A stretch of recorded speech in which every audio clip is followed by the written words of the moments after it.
Atos capítulo 5, versos 1 até o 11. Diz assim a santa palavra de Deus.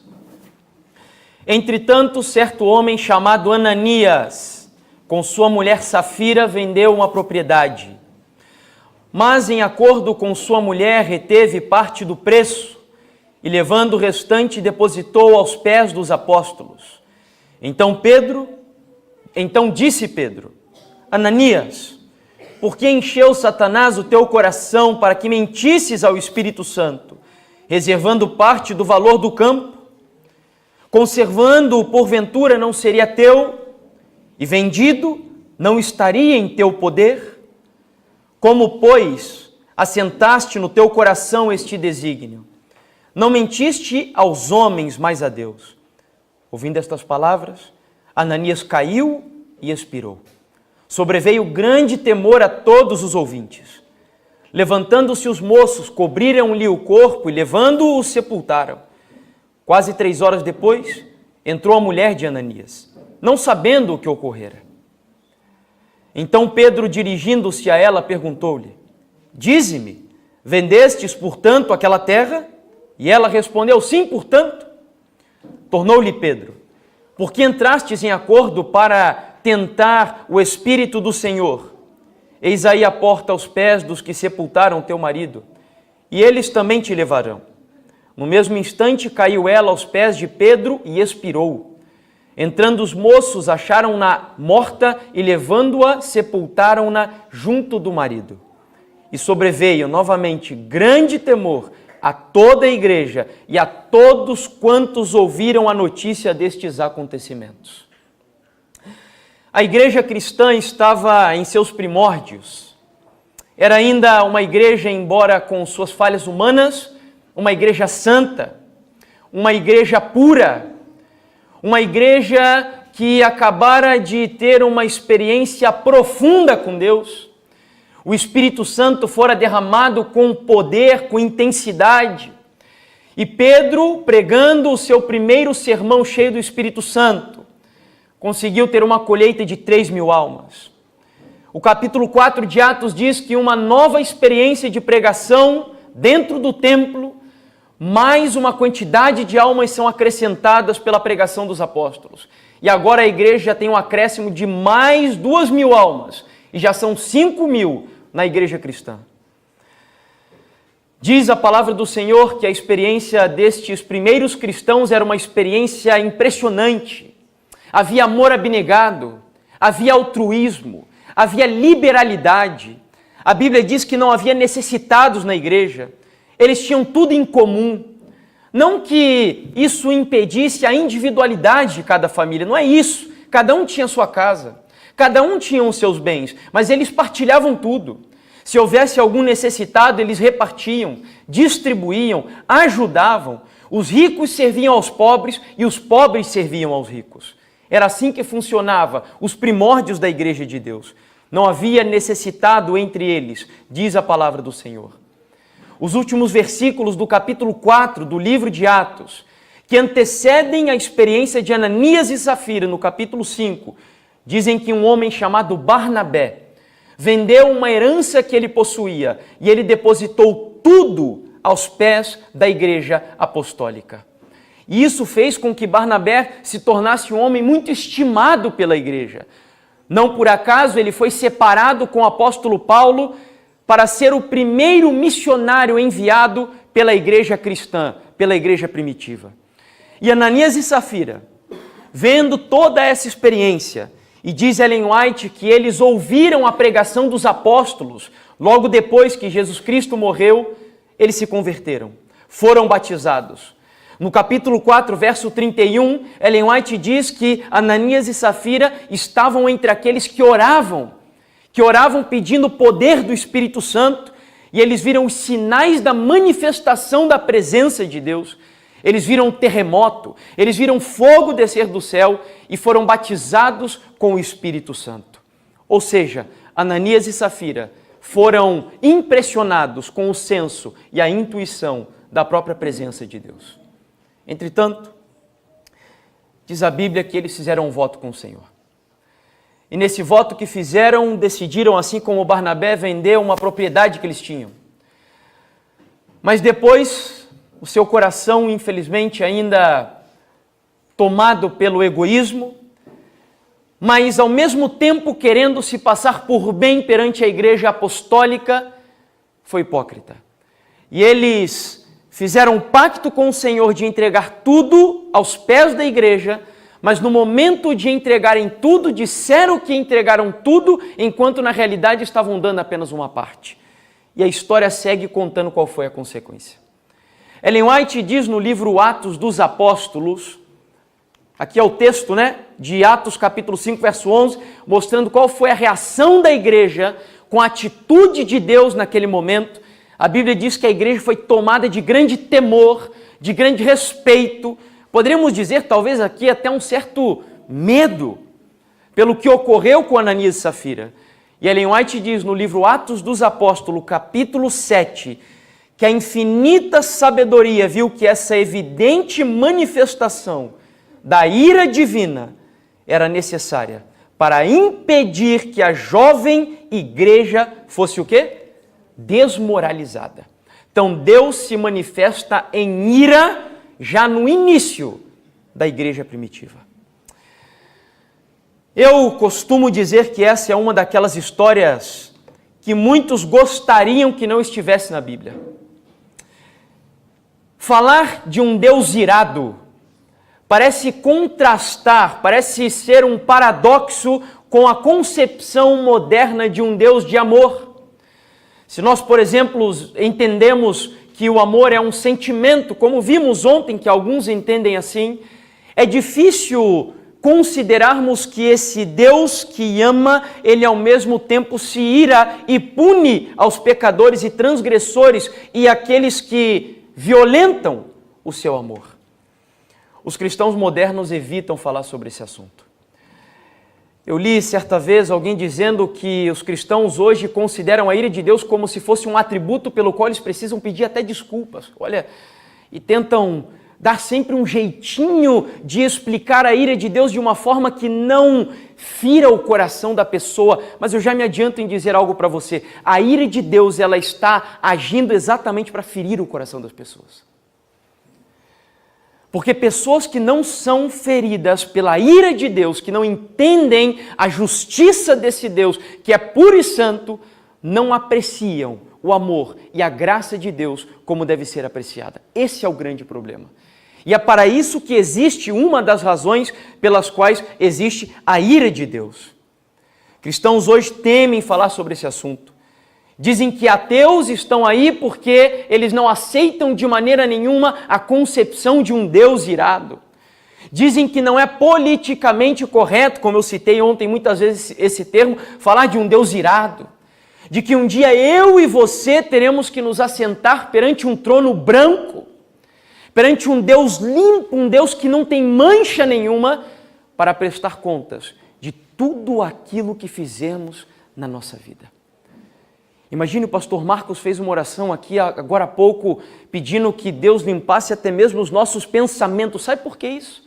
Porque a Bíblia diz que esse Deus santo, esse juiz santo, ele não apenas perscruta as nossas obras, mas no momento que nos assentarmos perante o seu tribunal, ele julgará as nossas obras, as nossas palavras, os pensamentos e até as intenções do nosso coração.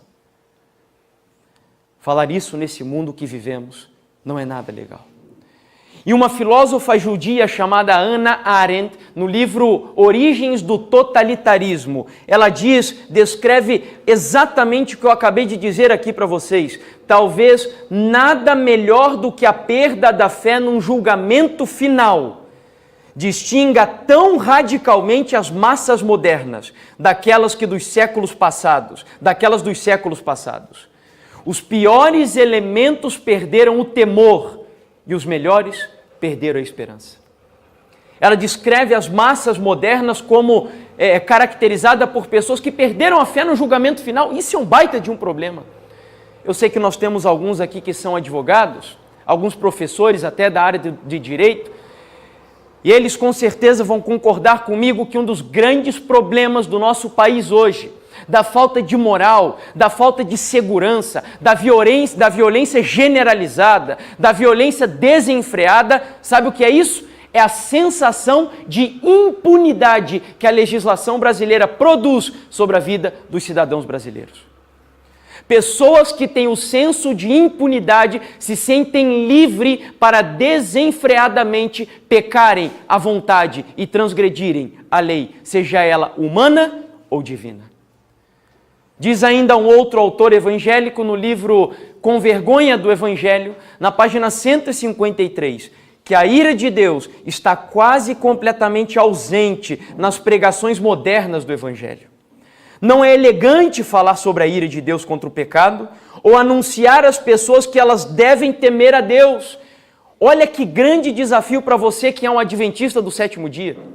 Porque a mensagem do primeiro anjo, eu perguntei já aqui esses dias e eu pergunto novamente, ela já inicia, o pontapé inicial da mensagem do primeiro anjo diz o quê? Temei a Deus e dai-lhe glória, porque chegou a hora do seu... Olha só, irmãos, que desafio tremendo. Para uma geração que não gosta de pensar em um juízo, que não gosta de pensar em um Deus justo, um Deus que se ira, nós temos o desafio de pregar uma mensagem como essa.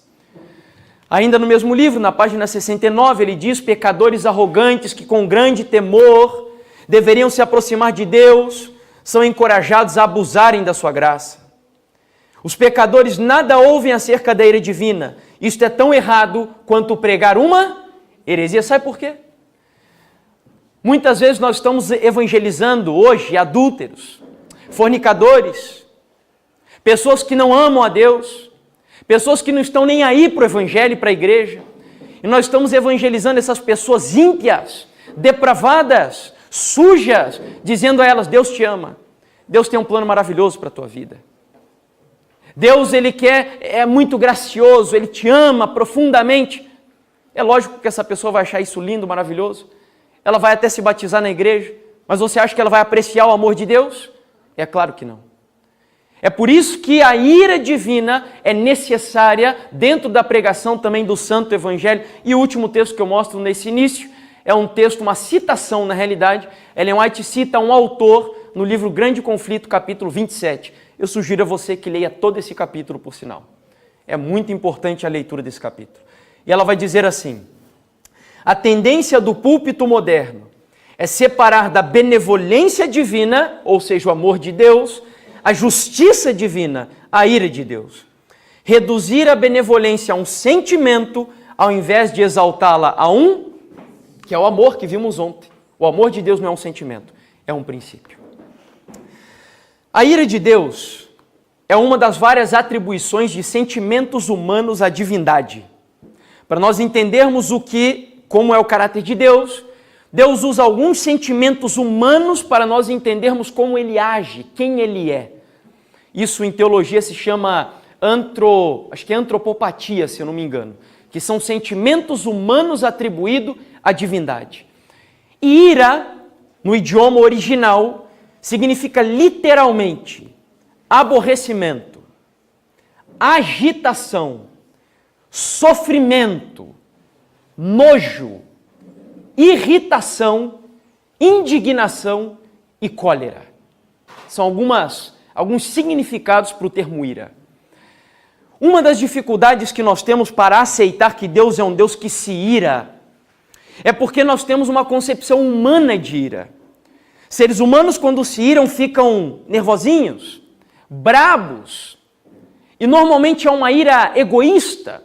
Porque eu fui ferido, eu fiquei machucadinho, e eu vou lá e me vingo daquela pessoa que me feriu. Isso não tem nada a ver com a ira de Deus. A ira de Deus não é uma vingança porque Deus ficou brabinho com alguém. Não, não é isso. A ira de Deus tem um conceito muito peculiar.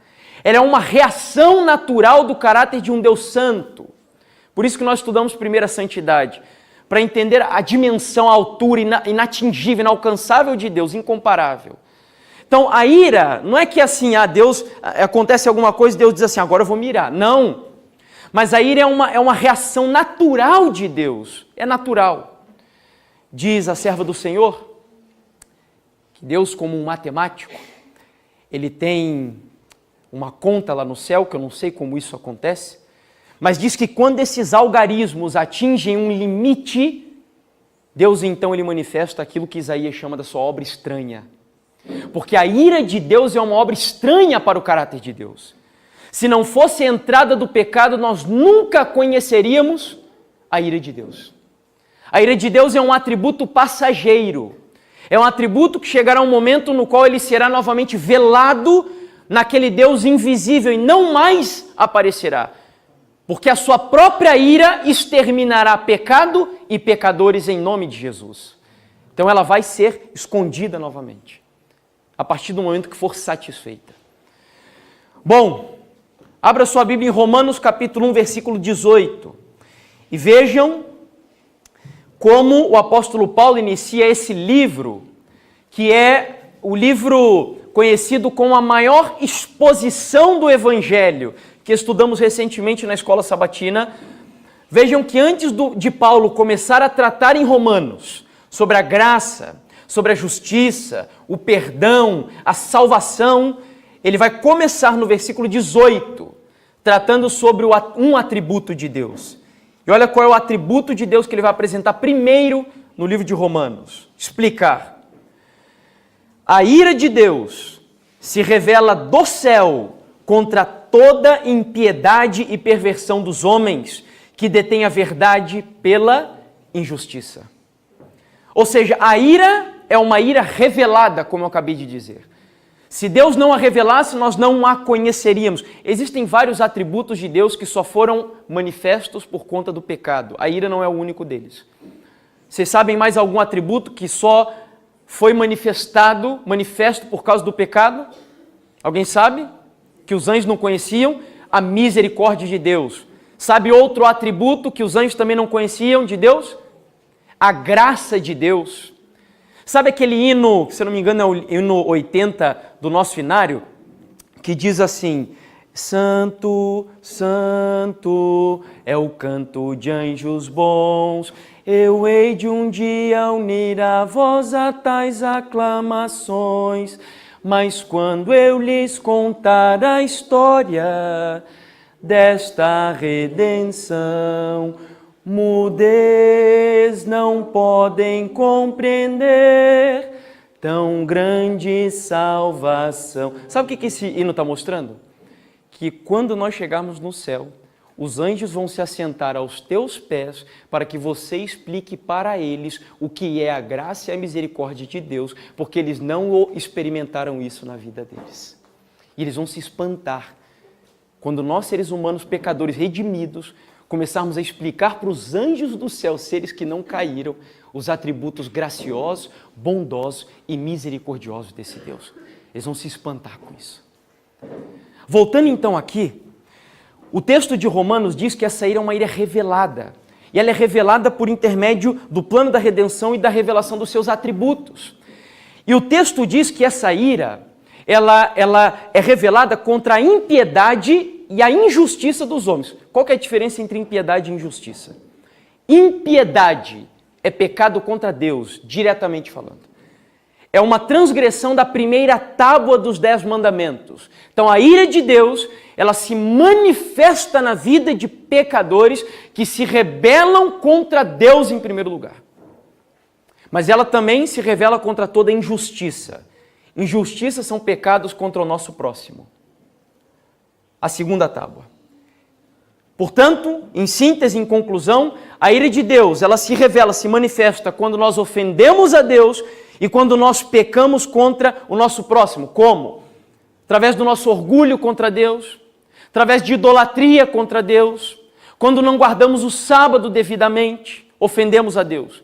Contra o próximo, quando adulteramos, quando cobiçamos, quando furtamos alguma coisa de alguém, contra o próximo. A ira de Deus se revela. Aí alguns pensam assim, mas eu já fiz isso várias vezes e não aconteceu nada. Dê um glória a Deus você aí agora nesse momento, porque se não aconteceu nada, é porque acima da ira de Deus existe um outro atributo que é a misericórdia e a longanimidade.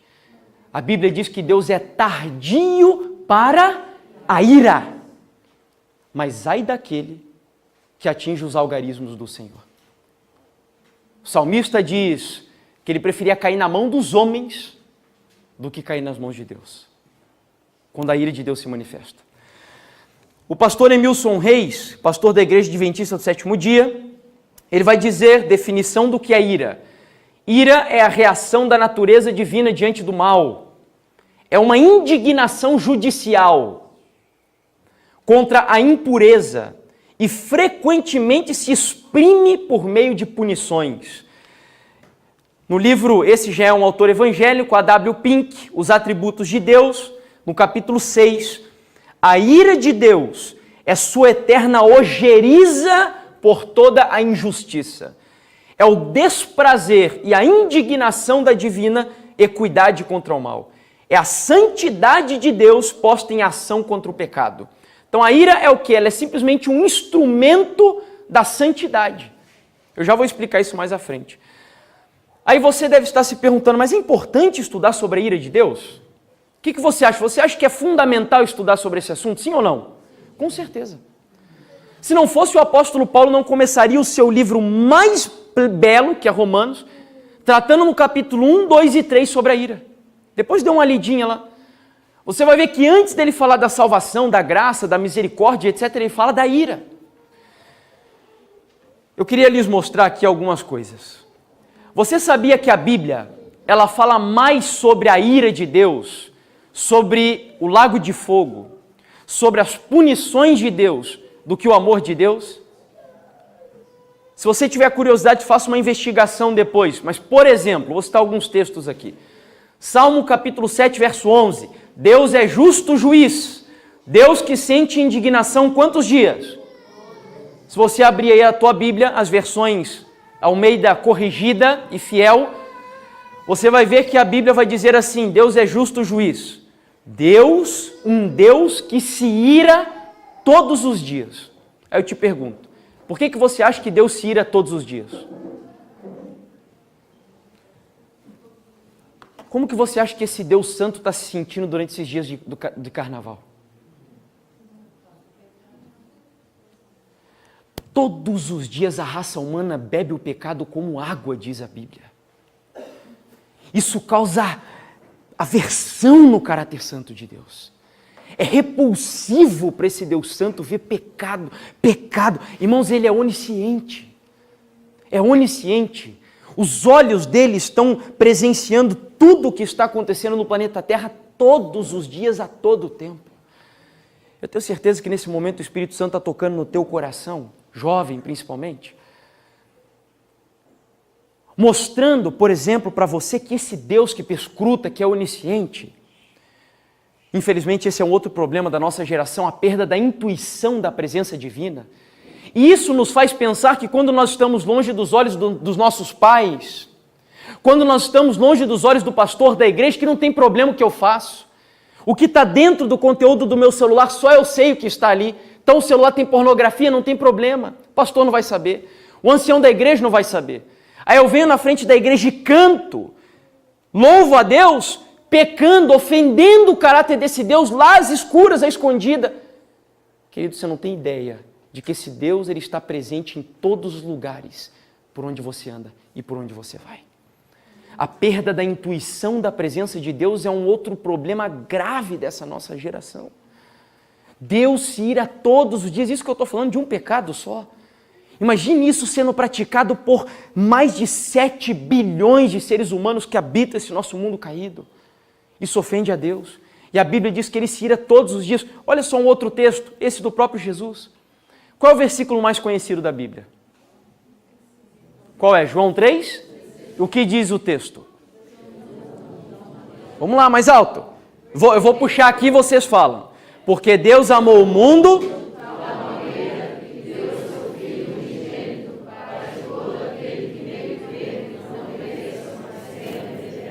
No mesmo contexto, do capítulo 3 do livro de João, do Evangelho de João, verso 36, no mesmo contexto onde ele apresenta o Evangelho, o amor de Deus, a graça de Deus, salvação, olha o que ele vai dizer, por isso, quem crê no Filho tem a vida eterna. O que todavia se mantém rebelde contra o Filho não verá a vida, mas sobre ele permanece a ira de Deus. No mesmo contexto. Aí eu vi esse texto e me perguntei assim, mas que história é essa de permanece? Como assim permanece? Então, quando eu nasço, eu já nasci sob a ira de Deus? Sob a punição de Deus? Desde que eu nasci do ventre da minha mãe? Isso é uma coisa que me impressionou, irmãos, de verdade. Olha o que diz Efésios capítulo 2, verso 3. Para você entender o porquê que quando eu nasço, a ira de Deus já está sobre mim. Entre os quais também todos nós andamos outrora, segundo as inclinações da nossa carne, fazendo a vontade da carne e dos pensamentos. E éramos, qual que é essa palavrinha aqui? Por natureza, filhos da ira, como também os demais. Ou seja, a ira de Deus não vem sobre mim só quando eu cometo alguma atitude pecaminosa. Mas a ira de Deus, ela já se mantém, já está sobre mim, porque a minha natureza já é uma natureza pecadora. E o simples fato de eu ter uma natureza suja, imunda, depravada, isso já ofende o caráter de Deus. Portanto, crianças já nascem sob a ira de Deus. Já nascem sob a ira de Deus. Desde o nosso primeiro choro, quando saímos do ventre da nossa mãe. E aquele que não se rebela, que se rebela contra Deus, a ira permanece sobre ele. O que é a ira? É a punição, a indignação. Tem a ira escatológica também, que também é conteúdo das 3 mensagens angélicas da nossa igreja. Abra lá sua Bíblia em Apocalipse capítulo 14, é a mensagem do terceiro anjo. Veja o que diz a mensagem do terceiro anjo. Veja que nós, como adventistas, não podemos deixar de pregar sobre a ira de Deus. Se deixamos de pregar sobre a ira de Deus, estamos negando a missão que Deus nos deu. Mensagem do terceiro anjo, Apocalipse 14, verso 9 ao 10. Vai dizer assim: Seguiu-se a estes outro anjo, o terceiro, dizendo em grande voz: se alguém adora a besta e a sua imagem, e recebe a sua marca na fronte ou sobre a mão, também esse beberá do vinho do quê? Da cólera de Deus, algumas versões dizem da ira de Deus, preparado sem mistura no cálice da sua ira. Guarde bem essa informação falando sobre o cálice aqui. O que ele está dizendo? Nós sabemos quem é a besta, nós sabemos qual é a imagem da besta, sabemos o que é a marca da besta. E a Bíblia diz que todos aqueles que adoram a besta, sua imagem e a sua marca, seja essa adoração consciente ou inconsciente, eles estão ameaçados com a ira de Deus. E qual é a missão nossa como igreja? Mostrar para as pessoas como escapar da ira de Deus. Que vai ser a forma como vamos concluir essa mensagem aqui hoje. Foi aquilo que eu de verdade me escandalizei quando eu descobri, irmãos. Quando eu entendi qual é a única maneira de escapar dessa ira. Porque a ira de Deus, ela precisava ser satisfeita. A justiça de Deus. Eu já vou explicar isso daqui agora em sequência. Se Deus não possuísse ira, o seu amor seria imperfeito. E um amor imperfeito em Deus não existe. Eu vou citar um exemplo. Imagine você que é pai e mãe. E você que tem um irmão menor ou uma irmã. Imagine que você chega na tua casa, você deixou um dia lá o seu filho ou sua filhinha por alguns momentos sozinha, e aí um vizinho que até aquele momento se mostrava um amigo seu, tomando proveito de um momento que você se ausentou, ele vai na tua casa e violenta o teu filhinho e a tua filhinha, estupra ele ou ela. Qual seria a tua atitude? Você não ia ficar indignado com isso? Talvez até querer matar o cara por isso. A pessoa que fez isso. Ficar irado, revoltado, enojado por um ato tão repugnante como esse. Por que Deus não pode se irar? Se Ele é muito mais santo do que nós. A Bíblia ela diz assim: irai-vos, mas não pequeis. Não existe problema em se irar. A ira sempre estará presente no caráter de pessoas que prezam pela santidade, que amam a justiça. Pessoas que não se importam com coisas como essa, São pessoas que estão longe da santidade, de um padrão de moralidade.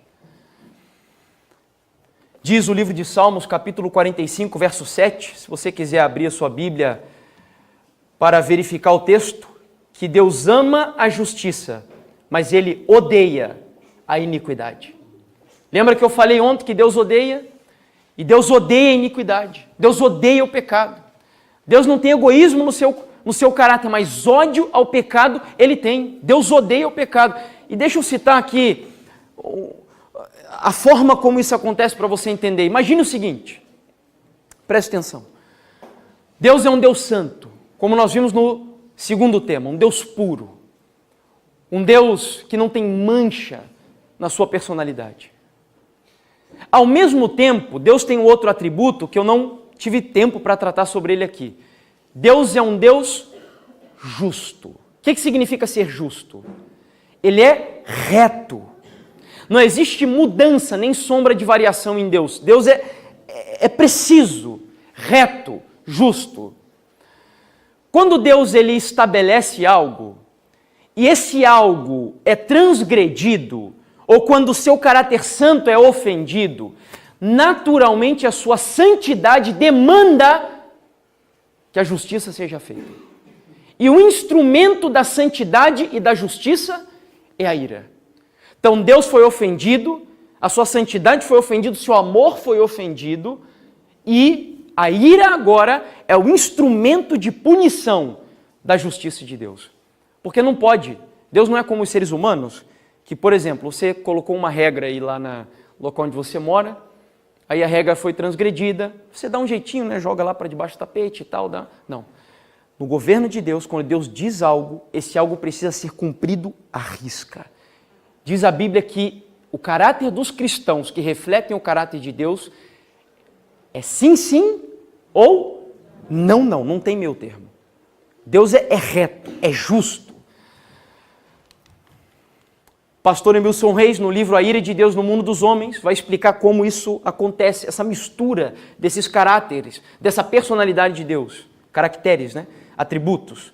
Sua ira de Deus é a mais perfeita expressão da sua santidade e justiça punitiva contra o pecado. E está, em perfeita harmonia com o seu amor, que por ser santo, rejeita o mal com o mesmo empenho com o qual aprova o bem. Agora veja essa frase poética do autor chamado Augusto Strong. Olha só que frase que consegue sintetizar tudo o que estamos tratando aqui. O oceano da sua misericórdia é limitado pelas praias da sua... Você conseguiu entender? Qual é o maior dos dois atributos ali? É a misericórdia ou é a justiça? É a misericórdia. O oceano é muito maior do que a praia. Mas o oceano da misericórdia de Deus, que é longânimo, que é vasto, que alcança o mundo todo, ele é limitado. Ou seja, apesar da justiça ser um atributo, digamos, são palavras humanas, né? Menor, mas ele tem muito mais poder, muito mais autoridade, porque ele limita a ação da misericórdia. A misericórdia de Deus nunca vai poder chegar ao ponto de ultrapassar a sua justiça. É por isso que Ellen White diz que Deus tem uma conta, que quando seus algarismos atingem essa conta, a justiça vem, a punição acontece. O oceano da sua misericórdia limita-se pelas praias da sua justiça. Queridos, sabe, a questão com esse tema não é o que os ímpios vão pensar sobre um Deus irado assim. O que nós devemos nos preocupar é com o que Deus pensa sobre o pecado. E não o que o ímpio pensa sobre Deus, mas sim o que Deus pensa sobre os pecados do ímpio. O pecado tem que ser confrontado. Quando o pastor Marcos Cavalcante veio aqui em um dos nossos dias, e ele confrontou um pecado aqui do acampamento, mostrando o erro que estava sendo praticado, eu tenho certeza que, até pelo jeito que o pastor falou, que se você percebeu, a justiça foi manifesta por aquilo que ele disse. Houve uma preocupação para que houvesse pureza e santidade no acampamento. Mas ao mesmo tempo a forma como ele falou, a maneira como ele pronunciou as palavras, foi com amor e misericórdia, sim ou não? Sim, para quem estava aqui presente. Você entende? Não existe problema. A misericórdia e a justiça, elas podem andar juntas, com certeza.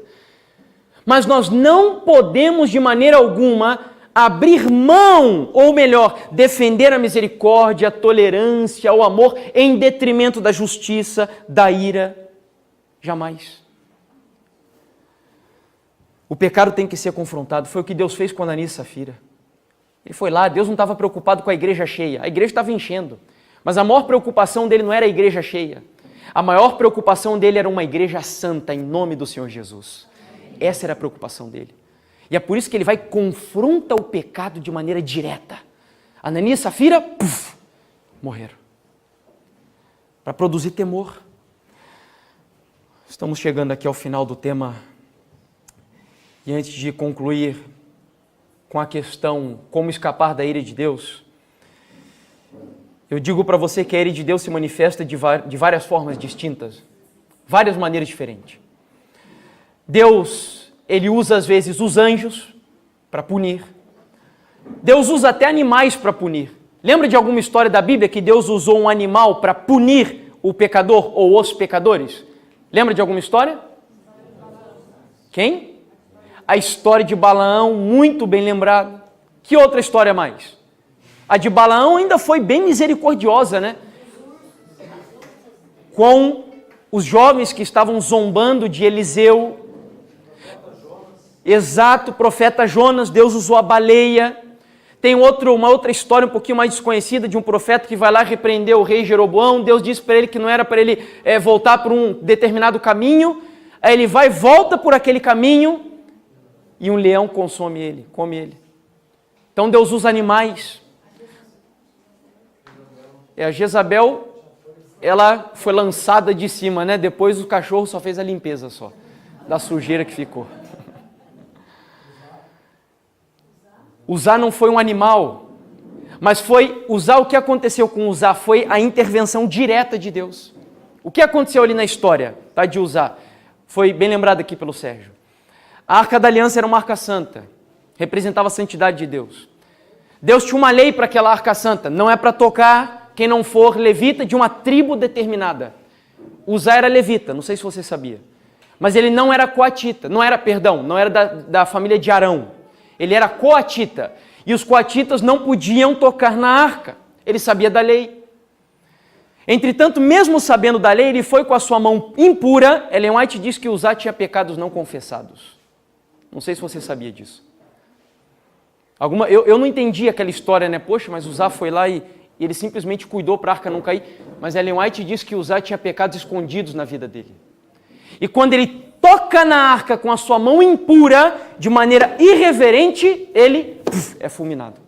Morre imediatamente. Por quê? Primeiro, porque ele ofendeu a santidade de Deus. Com as suas mãos sujas, ele tocou no Deus Santo. Segundo, ele ofendeu a justiça de Deus, porque ele transgrediu uma lei, dizendo que dizia que os coatitas e qualquer outra tribo, qualquer outro descendente que não fosse da família de Arão, não podia tocar na arca. A justiça foi ofendida e ela precisava ser cumprida. Entenderam? Deus usa pessoas, Deus usa natureza, doenças e etc. São várias as formas. Isso não é só no Antigo Testamento. No Novo Testamento também nós vemos a ira de Deus revelada. E aqui, queridos, qual é o propósito da ira de Deus? Qual é o objetivo da ira de Deus? Eu resumi ali alguns deles. A ira de Deus, ela vem para vindicar a sua santidade e justiça. Vindicação é um termo judicial. E o que significa vindicar? Significa reclamar, justificar, defender e reconhecer a justiça e a santidade de Deus. Então, um dos propósitos da ira é para justificar, é para reconhecer, para defender a santidade de Deus. Segundo propósito, vem para corrigir o pecador. A ira de Deus, ela nem sempre ela chega ao ponto de punir e matar a pessoa. Isso só acontece quando a pessoa já atingiu o seu limite.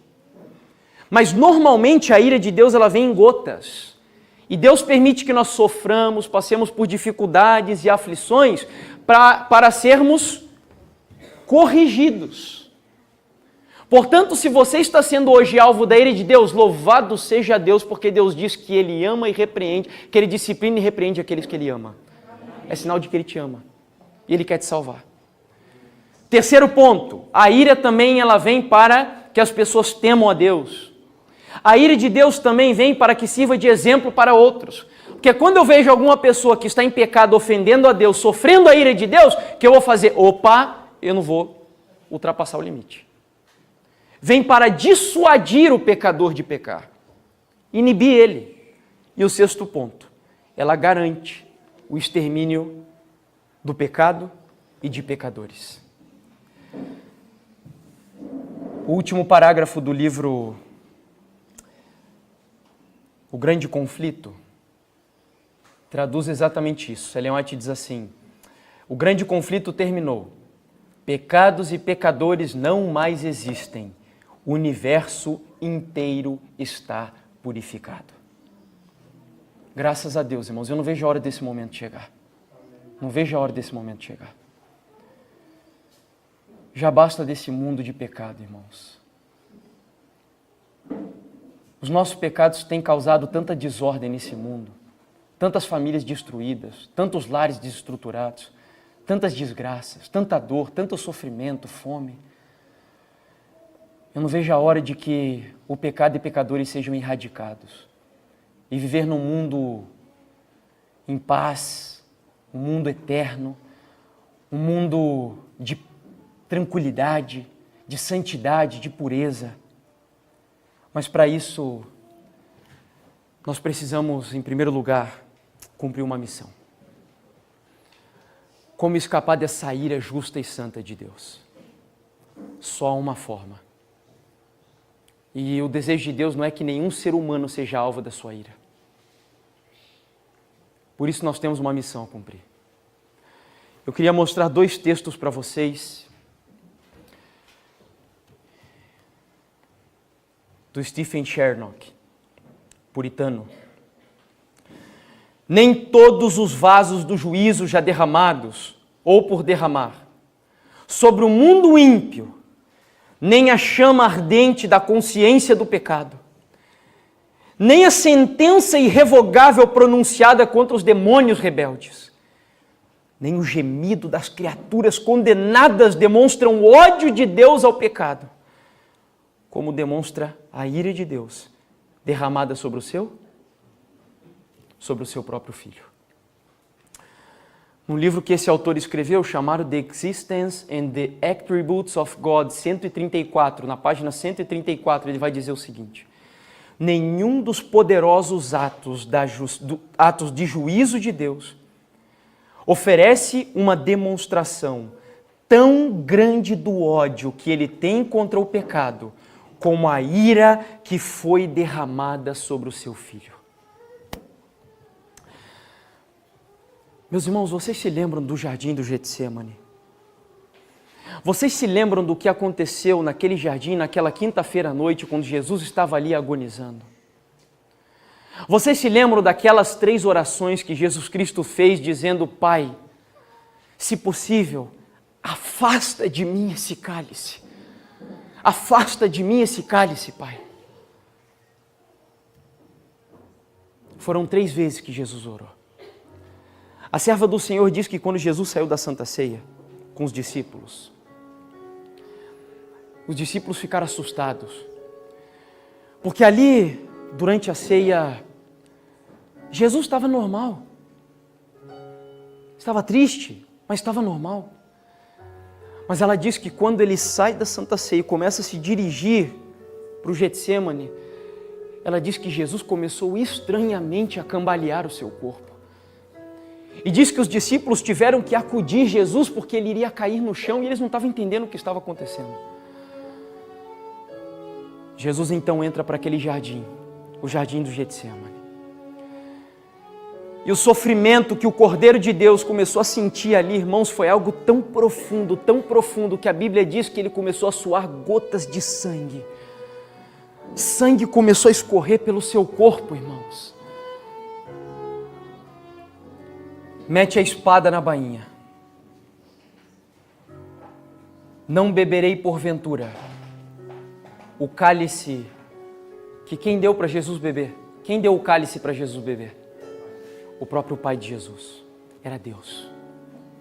Sabe o que esse texto mostra para mim e para você? Que quando Jesus entrou no jardim do Getsêmani, toda aquela ira que foi reservada desde o primeiro pecado de Adão, toda aquela ira que foi acumulada durante 4.000 longos anos, ela foi agora despejada, derramada sobre Jesus Cristo no Getsêmani e no Calvário. Esse Deus que foi ofendido durante anos e anos do passado e que está sendo ofendido por mim e por você hoje e até que Cristo venha, nesse momento, toda a ira do Senhor foi concentrada sobre Jesus Cristo. Sabe o que Deus fez? Esse ser, esse Deus que naquele momento era um homem pecador, mesmo sem cometer pecado, se colocou como impuro, imundo diante de Deus. E no momento em que Deus dos altos céus olha o seu filho, agonizante, sofrendo, sabe o que ele faz? Vira o seu rosto. Eu não posso ver isso. A minha santidade não me permite ver isso. E Jesus começa a sofrer, a sentir a ausência do Pai, tanto que na cruz ele vai dizer, Eli, Eli, lama sabachthani. Ou seja, meu Deus, por que tu me desamparastes? Por que tu me desamparastes? A serva do Senhor diz que no Getsêmani, se Jesus quisesse, ainda havia tempo. Ele podia ter enxugado o suor do seu rosto, podia ter pego aquele cálice, jogado longe e dito, eu vou deixar eles beberem a tua ira, eu não aguento mais. Mas ela diz que ele foi até o fim. Até o fim, irmãos. A serva do Senhor diz que os anjos dos céus queriam descer, eles não aguentavam ver Jesus sofrendo daquele jeito. Pai, chega, chega, Pai. E o Pai disse, eu não posso parar, eu não posso parar. Aquilo que Abraão fez com o seu filho Isaque, lá no Monte Moriá. O Pai não pôde parar, irmãos. Veja agora Abraão representando Deus, lá no Calvário, e o Pai com o cutelo na mão sobre o seu próprio filho, e aquele cutelo sobre aquela cruz, e o Pai querendo voltar atrás, mas ele não podia, ele teve que enterrar e cravar até o fim, no seu próprio filho. Foi a ira de Deus despejada sobre Jesus. A justiça precisava ser cumprida. A sua santidade precisava ser satisfeita. E o Filho se colocou entre você e a sojeriza de Deus. Ele olhou por mim, olhou para o Elcio, olhou para o Júnior, olhou para a Júlia, orou para cada um de vocês e disse, Pai, eu vou receber a tua ira no lugar deles. E ele foi até o fim. Tenta nesse momento abrir os teus ouvidos, romper aqui os obstáculos dos séculos que nos separam daquela cena do Calvário. E ouça, queridos, ouça o som dos martelos, ouça aquela voz da turba, da zombaria, dizendo para o nosso Salvador, desce dessa cruz. Era o próprio diabo dizendo na boca deles. Ouve, queridos, a voz da mãe de Jesus soluçando e chorando pelo seu filho que estava desfalecendo. Tenta escutar aquela voz de Cristo quando ele deu o seu último suspiro, dizendo, tetelestai, está consumado naquela cruz. Tenta enxergar o que estava acontecendo ali no Calvário. Era para você estar ali. Era para você estar naquele lugar. Era para o seu flanco ser dilacerado, para a sua cabeça ser tomada da coroa de espinhos, era para você morrer, mas glórias a Deus porque Ele morreu no meu e no teu lugar. Sabe o que eu acabei de pregar para vocês aqui nessa manhã e durante esses dias que estivemos aqui? Eu preguei para vocês o Evangelho, irmãos. Isso é o Evangelho. Isso é o Evangelho. Eu espero que todas as vezes que agora o pecado se colocar na tua vida e você tiver que escolher entre pecar e ofender esse Deus que morreu por você, ou então deixar o pecado, eu espero que você deixe o pecado. Se isso não sensibilizar o teu coração, clame pela misericórdia de Deus, porque não há nada mais que possa sensibilizar então. Existe um pregador evangélico que diz que o maior feito do universo não foi o homem ter deixado a terra e ido para a lua, mas foi Deus ter descido do céu e vindo ao planeta Terra e morrer. Mas glória a Deus que Ele não está mais na tumba, a tumba está vazia. Ele ressuscitou. E esse Deus que morreu, que recebeu a ira no meu e no teu lugar, dizendo para mim e para você que nós não precisamos mais receber a ira de Deus. Esse Deus está ansioso para vestir você de vestes brancas, vestes imaculadas, vestes puras, alvas como a neve. E lá no reino dos céus, abrir aqueles portões enormes, rolar os gonzos desses portões e dizer: entra, vai lá para dentro e você nunca mais vai sair de lá. E come do fruto da árvore da vida, porque eu morri para que agora você tivesse vida e vida eterna. Que Deus seja louvado, que Deus nos abençoe e que Deus te ajude a sair daqui amando mais esse Deus e colocando a tua vida em harmonia.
Prazer.